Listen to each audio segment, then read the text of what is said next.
kind of, equal citizenship. Then you have, which has to be a clumsy, it has to be a complete adaptive idea, always finding itself because of the uniqueness of the political experiment. Then on the left you have, let's make this a one-party dictatorship on the Chinese model, okay, which we have the Maoists. On the right you have, let's make it a kind of one language, one religion, one enemy state on the model of maybe Israel or Pakistan, right, which is an overarching idea. So lots of people get enthused, they demolish mosques and bash up minorities, they mobilize tribals, killed our armed forces, etc., right?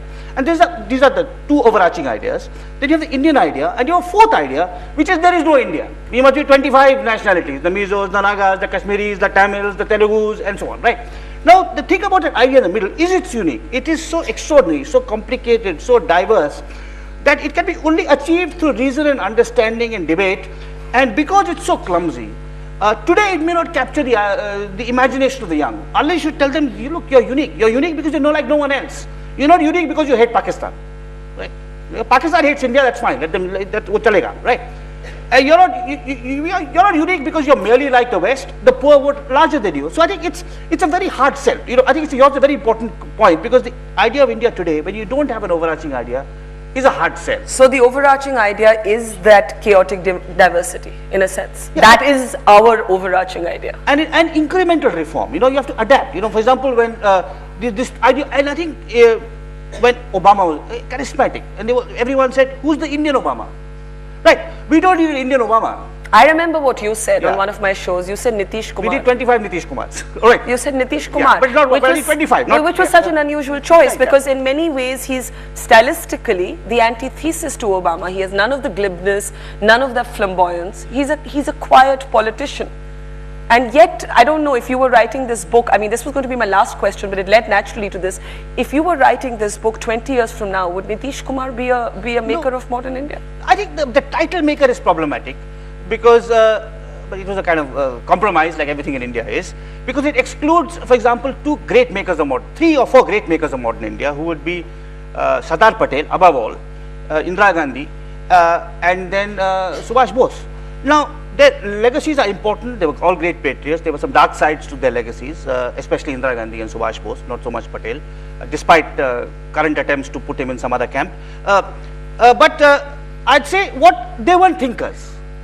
My criteria was thinkers and doers. But in your foreword, you actually say, specifically about Patel and Bose, that they were doers and not thinkers. But if you look at the makers of modern India, you imagine as sort of, architects of the narrative that we have today, the tradition that we have today. So do doers have no place in that narrative? No, I think they do. Of course they do. I mean, in my book, India After Gandhi, it does more than justice to Patel, It does justice and injustice to Indira Gandhi, perhaps. So that's a different question. So I think, because this is a book of ideas and argument, I think it will still have place for people. I think if someone writes an intellectual history of the India of 1950 to 2000, Andre Bete will figure in it, Ashish Nandi will figure in it, Amartya Sen will figure in it, right? Now these are kinds of people will figure in it. Maybe some interesting pioneers in the social reform field, Ela Bhatt, and her ideas about cooperation might figure in it. So we should probably regret we don't, because as I said, Barkha, visionary thinkers are born in the moment of founding, and visionary political thinkers are born in the moment of a nation's founding and mid-career. Now we have to kind of refine and adapt their views. You have to be more aware of their legacy, apply them in interesting and productive ways.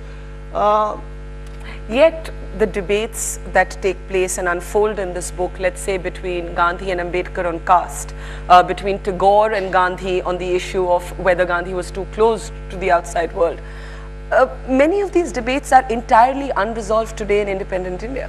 Caste, for example. Take caste.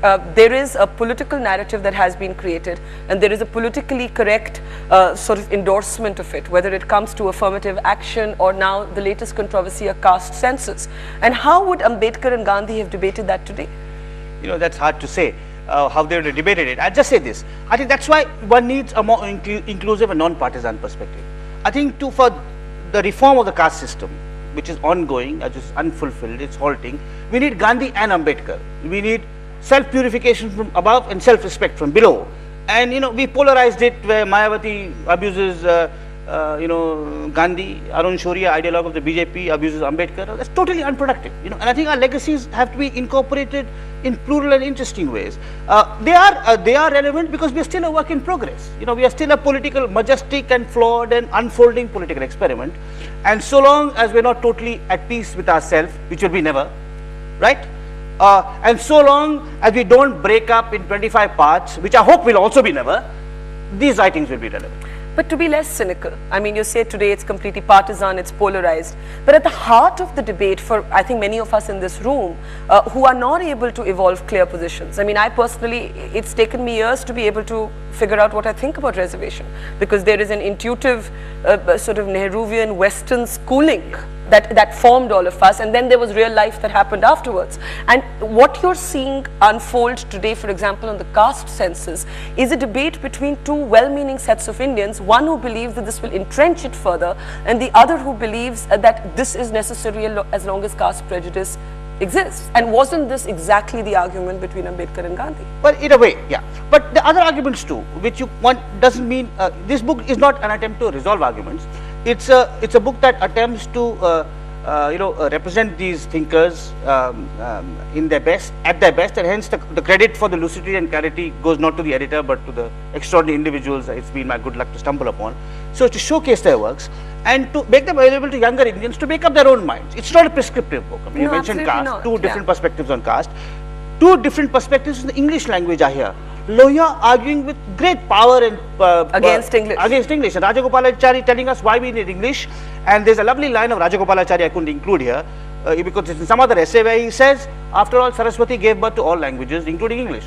So that kind of takes care of the jingoistic opposition to English, right? Now, unfortunately, it's not there that except, but let me add it here because I'm slightly more on Rajagopalachari's side in that debate than Lohia. But I think it's for younger people to at least know these arguments in their in a more in-depth and thorough and rich and reflective way, rather than slogans, empty slogans that are.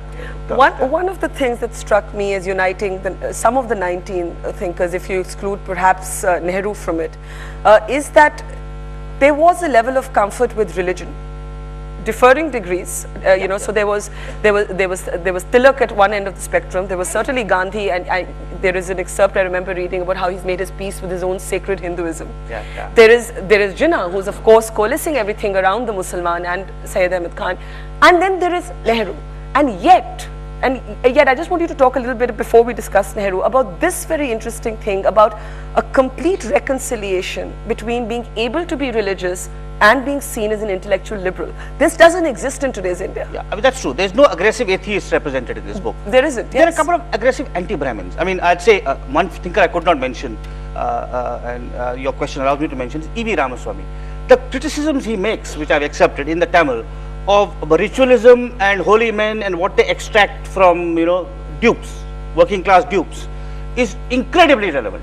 But he's not so much an atheist. He says maybe there's some, he was later on became an atheist, but he's the closest you get. But you're right, they reconcile their own faith with a hope that their own faith can be made more progressive and more inclusive, and B, a desire that their own faith should not be at odds with people practicing another faith, except with Golwalkar and Jinnah maybe. But Yeah. they also use, to differing degrees, and you allude to this in some of the excerpts, faith as a possible means of political mobilization at a point in time.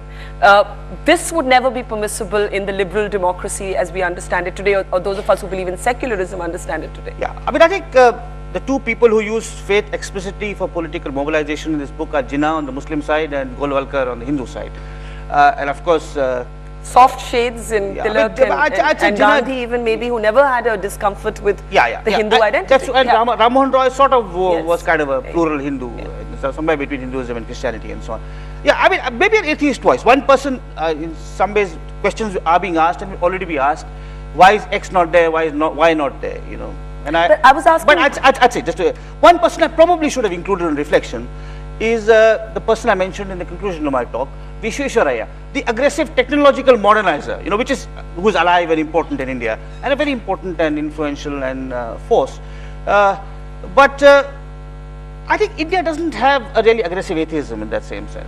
Well, that's what I was going to ask you, that I asked less from the point of view of who was excluded and more to understand that when we look at this word political tradition, it suggests a kind of continuity.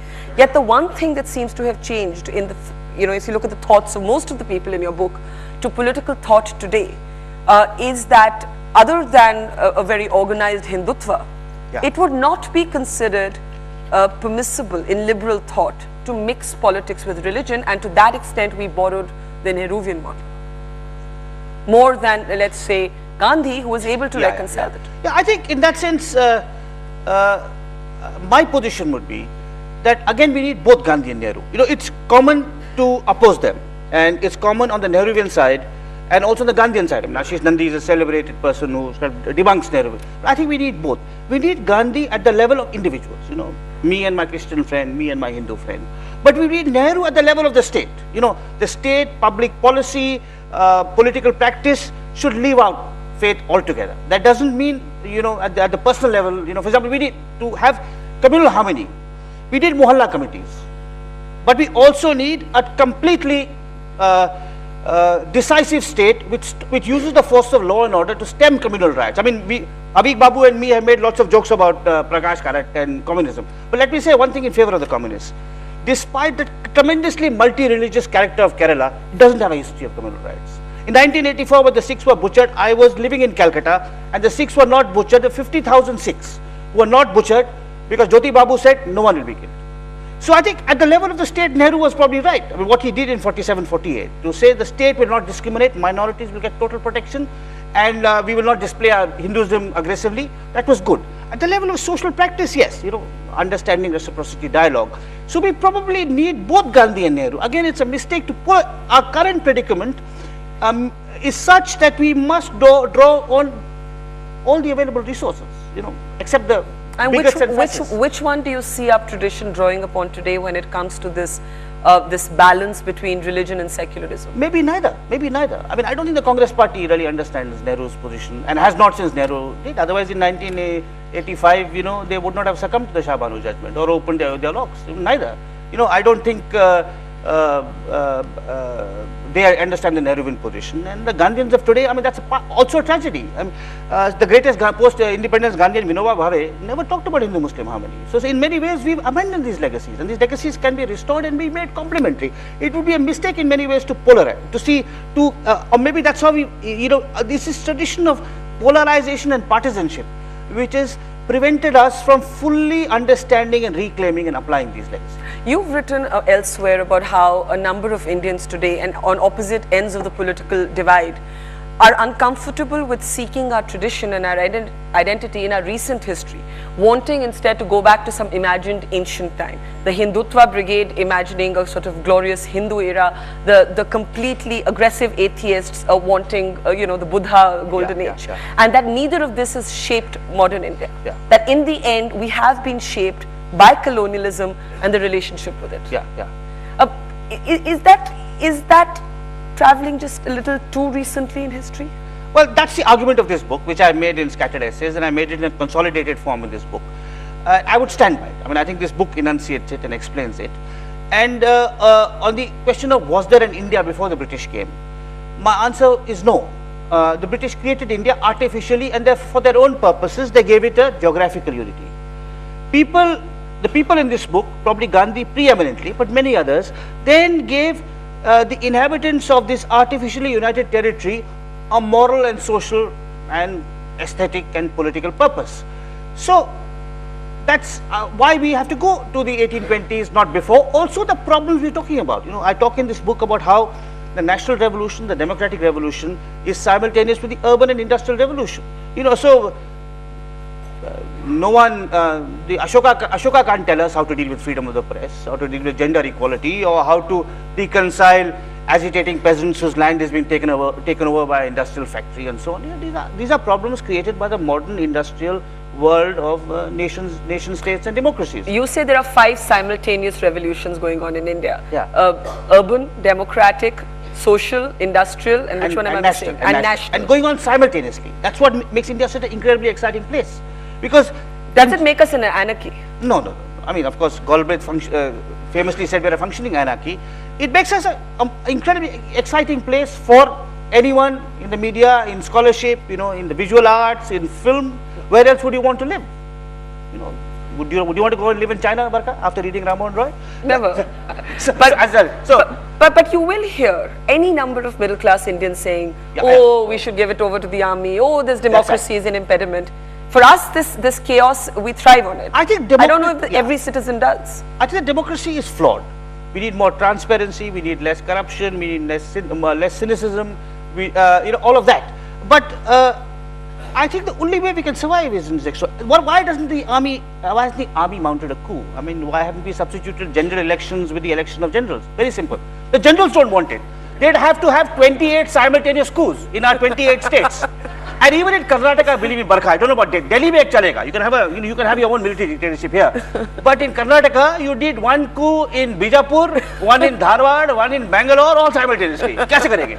So I think even they don't want it. The middle class may want it, but the generals are quite happy where they are, right? So I think this is the thing, that the answers to reform and how to improve our democracy, this brings back to your first question, are less than satisfactorily complete. You know, there's no real charter, no emotional appeal that the way Gandhi, Tilak said Swaraj is our birthright, the way Gandhi said you won't get Swaraj unless you abolish untouchability, the way Nehru said we will stake out a place between the Soviets and the Americans and we'll still be our own people, right? Yes. So that kind of stirring calls don't exist, and maybe that's why we search for these absolutist philosophies. But those of us, I sometimes say,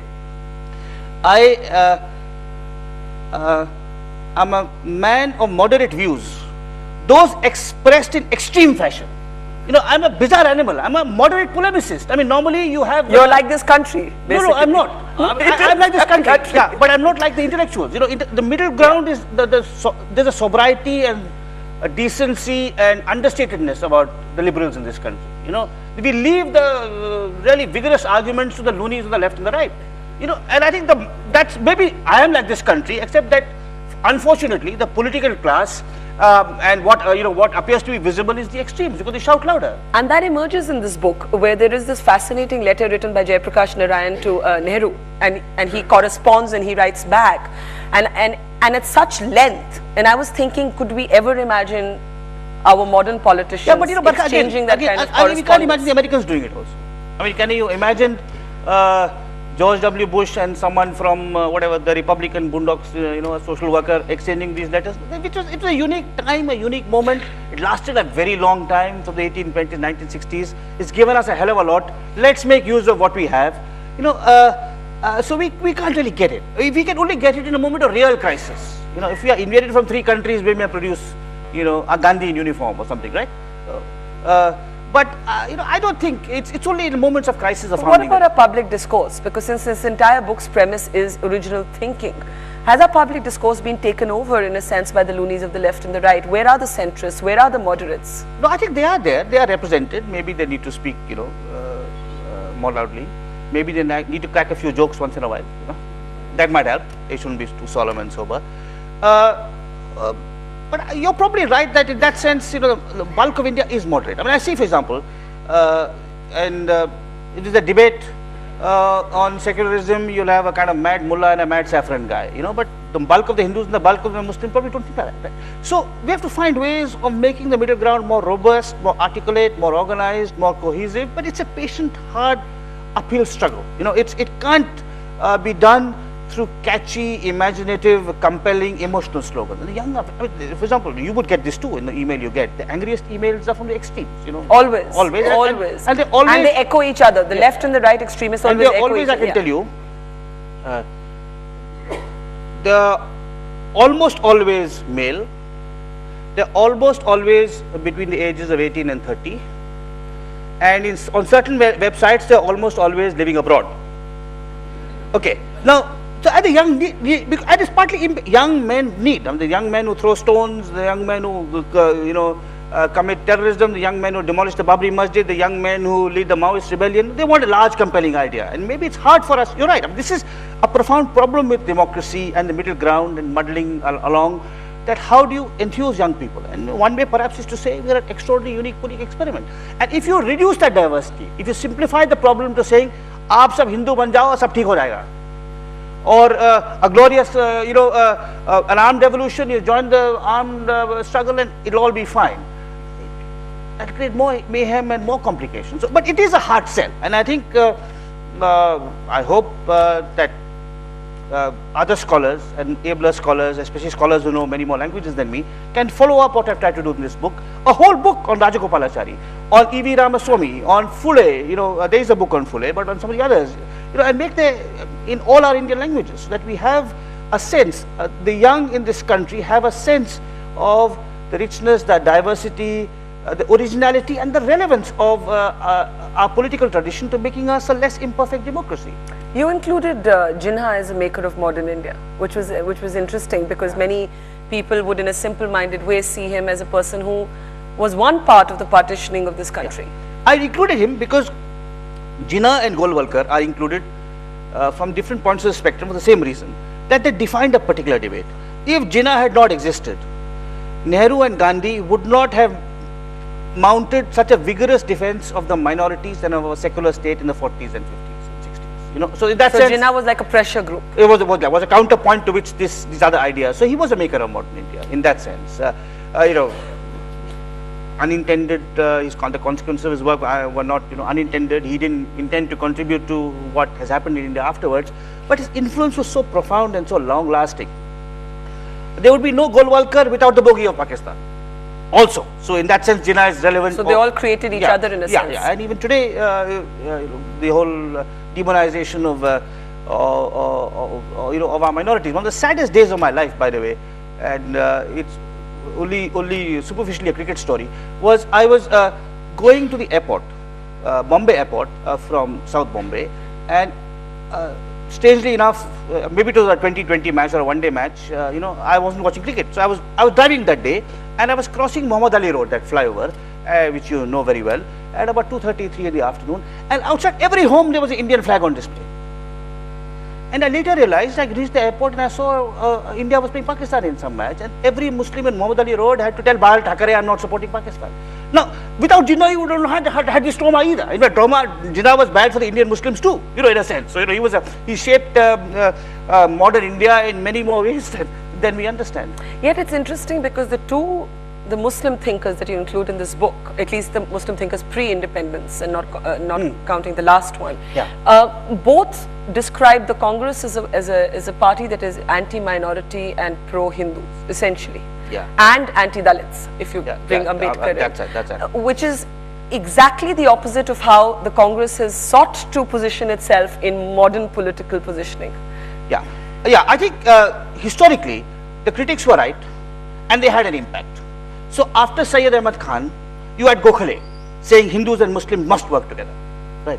After Ambedkar, you had Gandhi becoming much more radical in his criticism of Varnashtra Dharma. After Jinnah, you had Nehru emphasizing an inclusive, plural, secular state. So those critics were right, but it's to the credit of an earlier generation of congressmen and women, and the emphasis on earlier, that they were able to respond in a reflective way to these criticisms when they recognized that they had force and valency and there was truth in it. So they did criticize the Congress, but it's the same Gandhi. One of the extraordinary stories of Indian democracy, Barkha, of which unfortunately we don't know the truth yet, is how and why did Ambedkar join the first cabinet. I have seen a letter written by Nehru to Rajagopalachari. It's a handwritten letter. And it fortunately is not in Nehru's collected work, so I could see it. It's not in Nehru's papers, it is somebody else's thing, because for various reasons I am denied access to the family's correspondence after 1947. It's a handwritten letter, and it's dated July 1947, and it tells Rajagopalachari, I have spoken to Ambedkar, he has agreed to join the cabinet.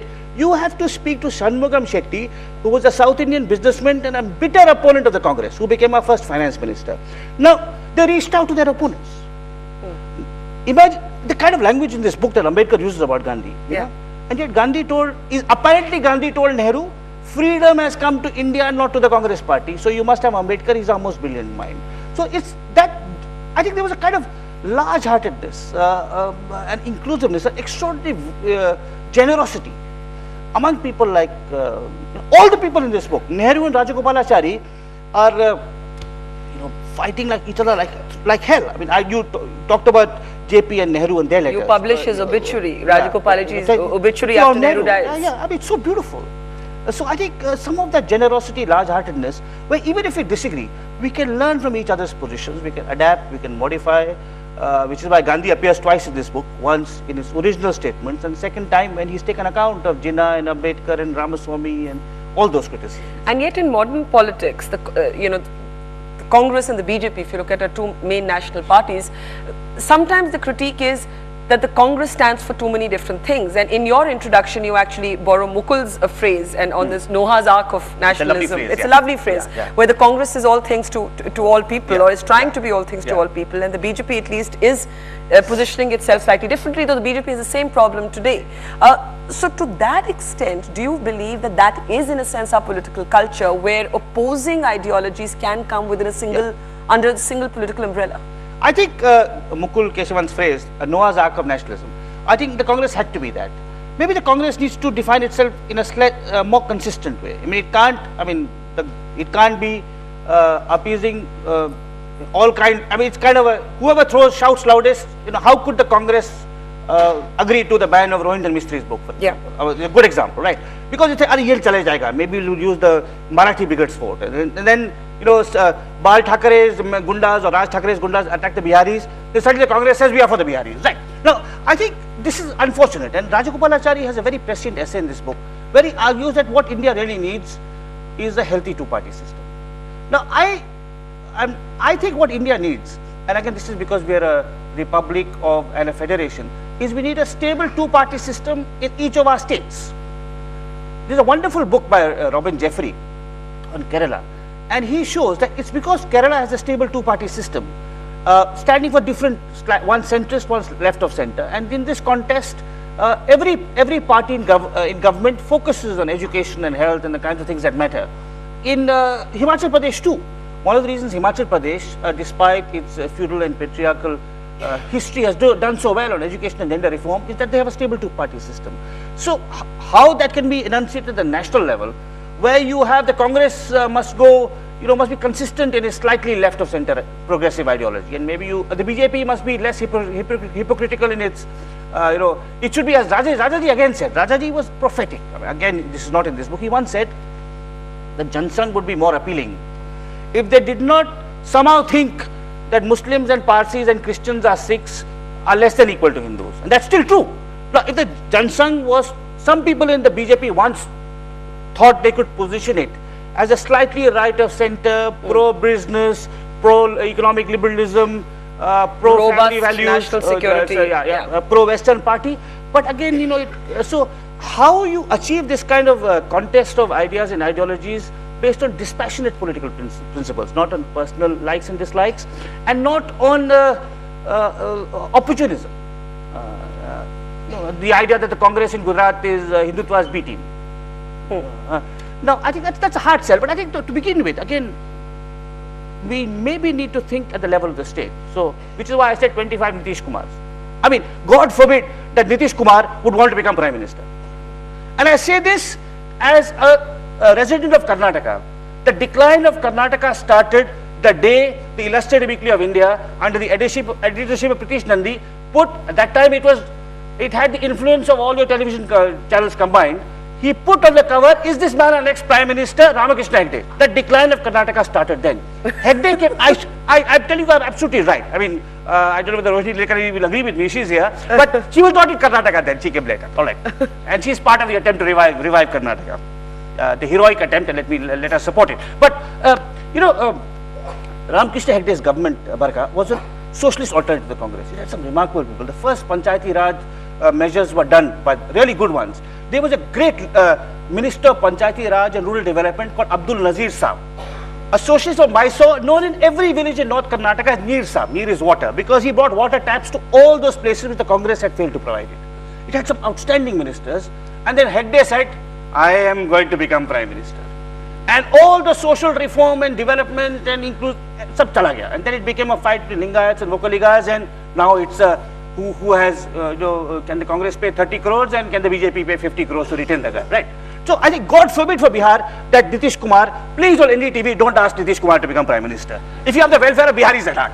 So I think we need that kind of decentralized development and thinking at those levels. And not the search for large-scale utopian projects or one charismatic personality like Gandhi and Nehru who's going to transform India. And yet that's interesting because as we end, you had once called Nitish Kumar the closest we had to a potential Barack Obama, and today you called Obama the closest you could think of in contemporary American politics as an original thinker. And yet many people who are looking at Obama today are looking at exactly the pitfalls that you're talking about, that there was this charismatic, magical rock star type politician who arrived, and when it came to actually testing his ideas seemed to not have as much robust energy as people thought they did. And that's why it's nice. So showmanship is different from original thinking. Absolutely. And that's why Obama, after he finishes his term, may or may not be very good, will write a great book. And Nitish will never write a book. But thankfully he's not charismatic. You know, when I wrote this piece, Barka, Biharis were very angry because I said Obama did not go to, Obama is Harvard and Columbia. Nitish never went to an Ivy League university. Obama is immaculately dressed. Nitish has a stubble on his beard. Some Biharis were very cross. साहब वो तो daily save करते हैं और आपको पता नहीं कि वो I forget which college, Bhagalpur engineering college के फर्स्ट हैं. आप क्या कह रहे हैं? All right. Now, but because it is in a sense, I think many more of our politicians have to be, you know, Andre is here. I mean, he knows this much better than me. Max Weber, who was a truly great thinker. You know, his writings are charisma. I mean, everyone should read it. Mayawati should read it. Sonia Gandhi should read it. Narendra Modi should read it. You know, they should all read that. Andre, don't you agree? You can put it in plain English or plain Gujarati or plain Hindi for them, Andre. You know, but his writings are charisma. You know, we go towards a charismatic leader and then how we surrender and leave it. You know, it's extraordinarily relevant. So we need a slightly, I mean, the greatest of, actually Gandhi in many ways was not charismatic. You know, once I was, I had to speak on Gandhi. I was in a radio, and then I heard Gandhi speak, you know, into my ears, and he mumbled on his bed. You see this TV, he's looking down, he's looking down. He's not looking straight at the camera. And, you know, so maybe we need uncharismatic politicians. You know, that's the way forward. One last question. It seems that if we do have an overarching idea to create a tradition, it is our, if I could use the phrase, we're an incorrigible democracy with all its chaos and its pitfalls. In contemporary debate, the questions being asked, how far should this democracy extend? Whether it's the kind of thing we're seeing, the turmoil we're seeing today in Kashmir, with the Maoists, in Nagaland, in Manipur, and the current contemporary debate is, does the right to freedom of speech extend to the right to express a sentiment of secession? And this is that classic existential question for all democracies that should be strong, but how far do you push it? Yeah, I mean, since I'm a writer, I believe that you answer a book with another book. You answer an article with another book. So how do you answer secession? See the Maoists, sentiment. I mean, they're apples and oranges. See the Maoists. I'm not a sympathizer of the Maoists. The Maoists are barbarians and brutes. You know, and let's be clear about that. Secession is. I think the Kashmir is a problematic case. Kashmir is the one part of India, unlike Manipur and Nagaland, but they are also secession movements, and the Maoist heartland. Kashmir is one part of India where a constitutional case is less than foolproof.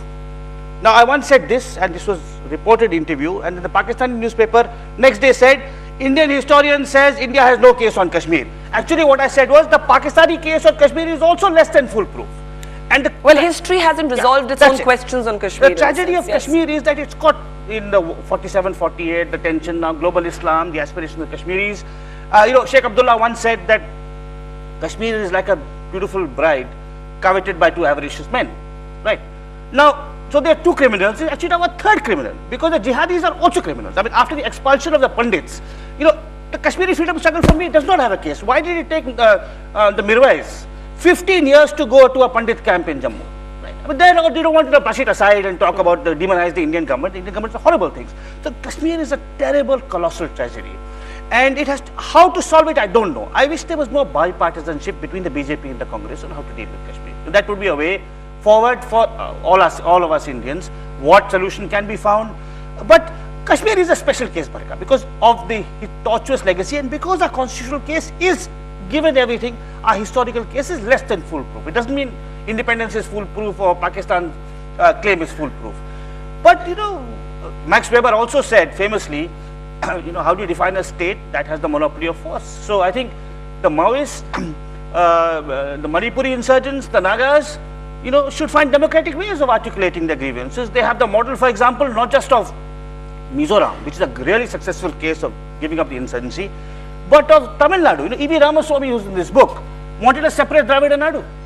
And it was only as late as 1963 that the DMK gave up secession. And I tell you, Tamils are much better off.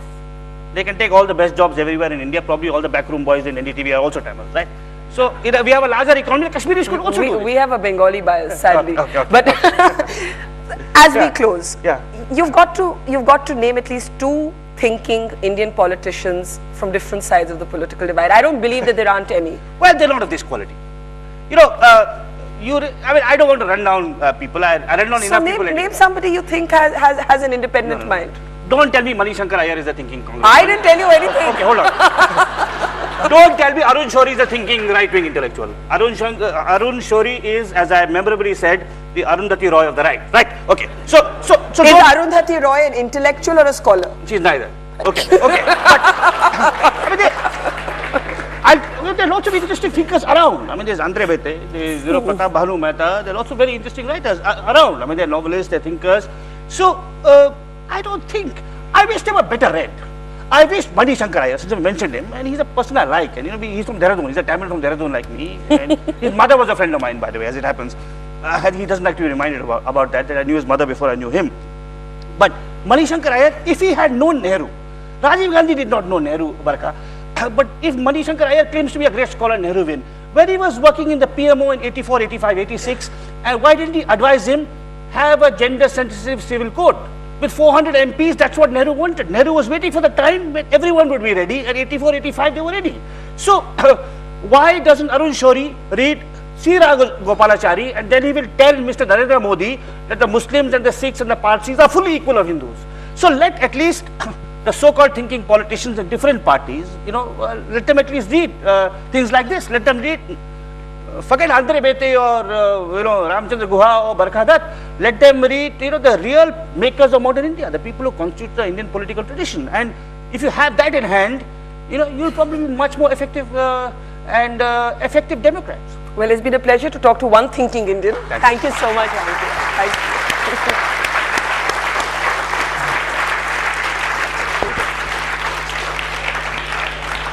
Do we have to wait for him to come out? I don't know. I think I'm not sure. Everyone's going.